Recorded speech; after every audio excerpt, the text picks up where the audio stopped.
damage. We do not have a breakdown yet as to how many of those are residences and how many are outbuildings. We know that some are outbuildings. Damage assessment in all of the impacted areas is ongoing throughout the day-to-day. We currently have 14 helicopter resources and 6 fixed-wing aircraft resources available for the incident.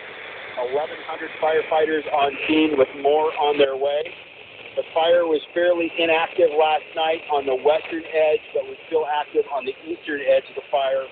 That's the main area of concern right now, as we have open area that leads into the Cleveland National Forest.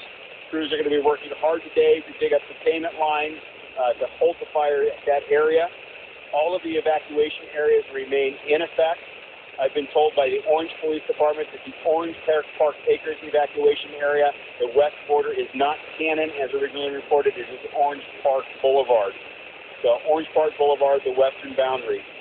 We remain with 2 overnight reception centers at Catella High School in Anaheim, as well as El Medina High School in the city of Orange. We'll reestablish other care and shelter facilities throughout the day if needed. If not, then we'll stay with those 2 shelters. We've established some media lines that we'll put out over Twitter, as well as public information lines for the public to call if they need information, and those will be sent out social media in a short time.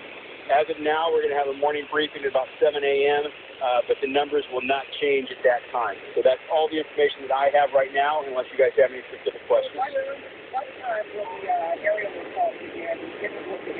Well, there's helicopters out there now. We'll have staggered starts depending on the needs of the fire and the availability of the resources. But as I said, we have 14 helicopters available for the incident and 6 fixed-wing aircraft. So they're evaluating the need for that. They'll drop water where they need and retardants in other areas where they can.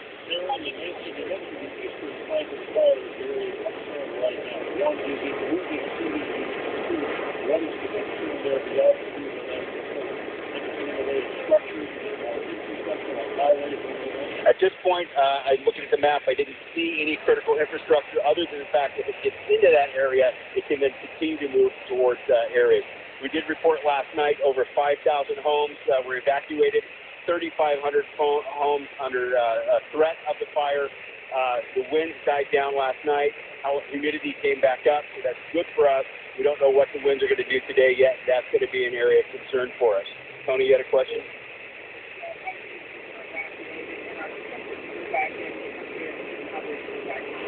Please do not. We understand your concerns. We want to get you back into your homes as quickly as possible. We want to repopulate, but we don't want you going back in and then need us to re-evacuate you. So please, we will put out the information when we can repopulate. We'll assist you with repopulation, but it's